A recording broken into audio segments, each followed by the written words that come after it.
Të nderuar dhe të respektuar vëllezër besimtar. Edhe përkundër faktit se jeta është një rrugë e shkurtër, megjithatë misioni i njeriut në te është mision i madh dhe fisnik. Jeta është një botë vlerash, përgjithësish, objektiva. E njeriu është një aktor kryesor i cili e ka mundësinë me i kry detyrat e jetës dhe me i arrit objektivat e jetës. Dhe ka mundësinë që të distancohet, të braktisë këtë mision, të dështon dhe të mban përgjegjësi nesër para Allahut xhelle wala. Jeta të dashur vëllezër është dhurata më e çmueshme që Zoti i Madhërisëm ja ka dhënë njeriut.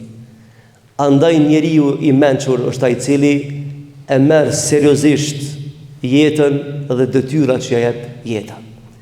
Të ndershëm vëllezër besimtar, në vazhdim të temës objektivat e jetës, sot me lejen e Zotit të Madhërisëm do ta përmendi një prej qëllimeve, objektivave dhe targeteve që mund t'i ketë njeriu në jetën e kësaj bote. Ajo është krijimi i familjes së shëndosh, shërbimi i shoqërisë e kështu me radhë. Të ndershëm vëllezër besimtar, nuk ka dyshim se jeta është projekt i Zotit të Madhërisëm, ai i cili ka dizajnuar në formën më të mirë të mundshme dhe e ka vënë në përgjithësi një prej aktorëve kryesorë të jetës. Ai është njeriu. Dhe njeriu në jetën e kësaj bote ka disa detyra, i ka disa qëllime, sepse s'ka mundësi të jeton njeriu pa objektiva dhe pa qëllim. Dhe një prej objektivave të jetës këtë dunja është krijimi i familjes, kultivimi i vlerave familjare, në mënyrë që të mos shkputet zinxhiri i gjatë i shoqërive në tokë. Të ndershëm vëllezër besimtar, edhe pse jeni dëshmitar të kohës, dhe se nuk mban mend historia njerëzore që ka përjetu kohë sikurse kjo e sotit, ku më së shumti atakohet, sulmohet celulat familjare. Po jetojmë me rrethana kohore të çuditshme. Sidomos për viteve 60-70 tek nena, begi e kanë shtu dozën e zullumit në kurrez të familjeve. Shoqata të ndryshme, grupacione të njerëzve të ndryshëm që shtyn agjenda politike në shtete të ndryshme dhe qëllimi është me shkatru qenien njeriu në tokë. Me shkatru celulën njerëzore në tokë. Sepse vëllezër, rruga më e shkurtë për ta shkatru qenien njerëzore në tokë është me ia shkput lidhjen gjenetike. Edhe mënyrë të natyrshme me përfundu numri i banorëve të tokës dhe me ardhur fundi i tokës. Shoqërisë njerëzore në tokë. E ne si musliman, që jemi krenar që takojmë kësaj feje, jemi shumë të sigurt në rrugët e jetës, sepse i besojmë një librit të saktë dhe i besojmë Allahut subhanahu wa taala krijuesi i jetës. Ne musliman nuk luajmë me këtë kartë. Ata që kanë lujt me këtë kartë, popujt që kanë lujt me këtë kartë, nuk i kemi venin këtu me dhënë statistika dhe mu çudit se çka të ndodhte ta. Sepse kush ja ka mësy me lujt me parimet të jetës, edhe nëse ka super fuqi, i numron vitet prap, se s'ka mundësi me mbijetu fortunave të jetës, pa një shoqëri të shëndosh, pa një familje shëndosh. Të dashur vëllezër besimtar, për përgjithësive më të mëdha që ka njeriu në këtë jetë është familja, mënyra që shëndoton familjen, çysh e edukon familjen, çysh e ban të aftë brezën e ri për t'i përballuar sfidave të jetës dhe sa e ban produktiv që me i shërby familjes, shoqërisë dhe njerëzimit ku jeton. Të ndershëm vëllezër, vish një ajet në Kur'an për përmendi për shkak të kohës. Zoti i Madhërisëm thon në Kur'an: o ju njerëz, o ju besimtar, ku ahlikum an-nara, ruani veten e juve dhe familjen e juaj prej fundit të keq, e këtu ju ka referu zjarmi të xhenemit. Sepse vëllezër, jeta nuk është teatër. Nuk është ky koncepti i jetës, nuk është një film që bëhet me regji të njerëzve, por është realitet. Ke ardhur në këtë dunjë, e shfryzon kartën e jetës, por mos mendo që përfundon shfaqja. Mos mendo se e ke mbyll jetën kur ke vdek. Edhe ma kur kush se lexon librin tan dhe kur kush mos bën përgjegjësi për punët tua. Jo. Ti veç e ke dorëzuar misionin e pastaj vjen dita, momenti që ti më llogarit për jetën tënde. Nuk është shfaqje që luhet në teatr dhe pastaj më shkon në shtëpi. Jo. Por është shfaqje që përfundon me përgjegjësi. Dhe Allahu po thotë, o ti besimtar, ruaje familjen tënde, ruaj fëmijët e tu prej fundit të keq, sepse fundi i keq vjen kur është fillimi i keq. E fillimi i keq është kur këtë jetë ndërton jashtë binarëve të saktë të jetës. Të ndershëm vëllezër besimtar. Unë mendoj që sot është trimni, është heroizëm me rujt familjet. Nëse herojt shfaqen në rrethonat të luftës, nëse herojt shfaqen dhe vlerësohen në rrethonat të luftës në fronte të ndryshme, dhe ajo ai front përfundon, le të zgjat 1 vjet, 2 vjet, 5 vjet përfundon. Unë mendoj se heroizmi më i madh në kohën tonë është, patriotizmi më i madh në kohën tonë është të ndërtohet një familje shëndosh, të ruhen celulat e familjes. Kjo lufta më e madhe e kohës dhe herojtë të mëdhaj kanë me kanë ata të cilët e kanë ruajtur familjen prej devijimeve të ndryshme të kohës tonë. Të ndershëm vëllezër, shumë herë kam qef edhe preferoj të kursehem në ligjërata, të mos se e rëndoj shumë aspektin social të xhamatit që mëgoj. Por këtë arsye edhe nuk përmendi statistika dhe ata se çka ndodh nëpër botën e ndryshme, që mos shkojmë shpejt dhe të dëshpërohemi se çka është ka ndodh me qenë njeri. Vesh një argument po ja them ato që na dëgjojnë. Vëllezër, pe konferencave botërore të drejtave të njerëzit, më e keqja që ka përfunduar ka qenë në vitin 94-95 në Kairo të Egjiptit. Kur në atë kohë bota është mbledh bashk dhe kanë kërku me leju politikën që të bënë eksperimente me qenie njerëzore në shoqëritë e varfra. Dhe që në atë kohë i shkërkua Azherit me dhonë deklarat. Dhe Azheri ka thonë, ajo që na përfarson aspekt akademik shkencor islam, thotë ne nuk luajmë me qenie njerëzore. Ne na musliman dhe nuk prekemi në aspektin gjenetik njerëzve. Sepse se lejon sheriati Allahu xhelle wala. Ju mund të bani çka të doni ju që si këtë takoni se feje. Ama ne nuk lejojmë. Nuk bëjmë eksperimente me fëmijët tonë, me gjenin tonë. E ju provoni, është problem juve. Për këtë arsye vëllezër, për objektivat të jetës, me zgjaluna për temës, është me ndërtu një familje të shëndosh.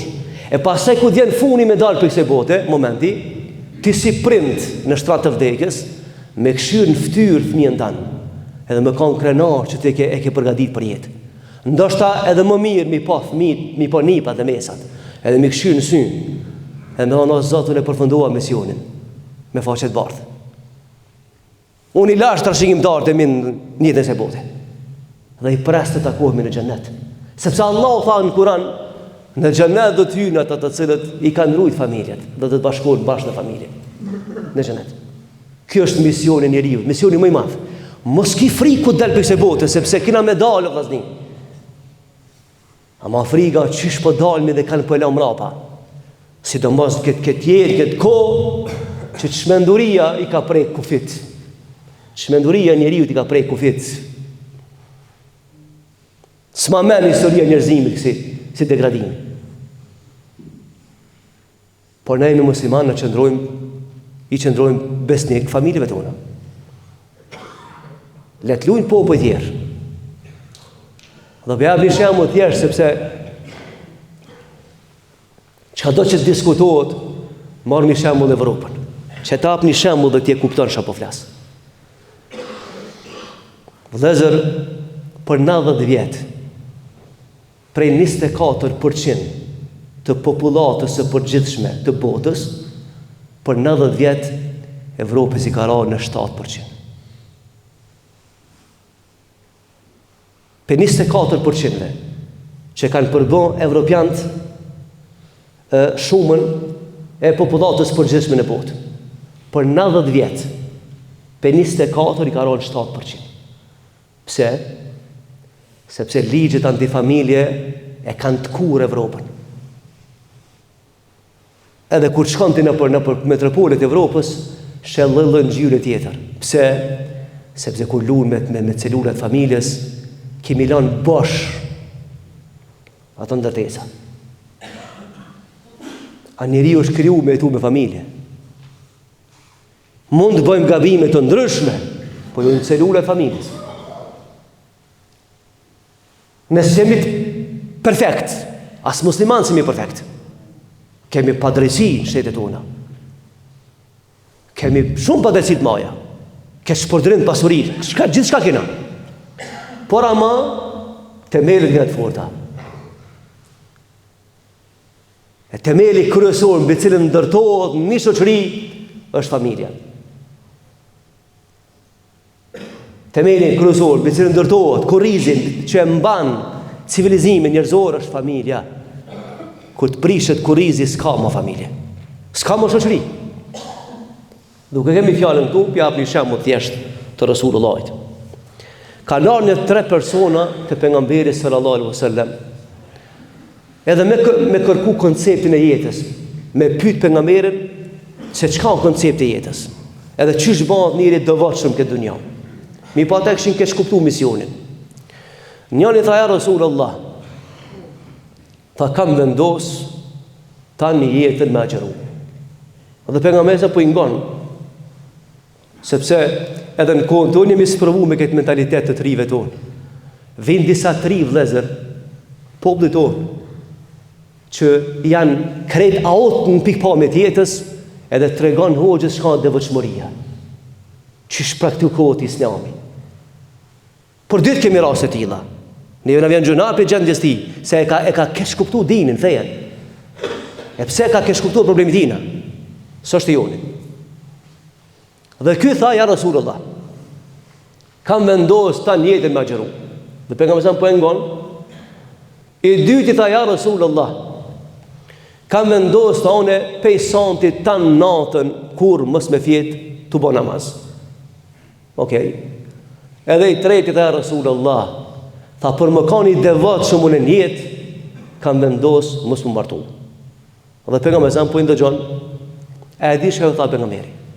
Me ja pasa provu pejgamberi këto mendime të në treve, e kish shkatru fejen.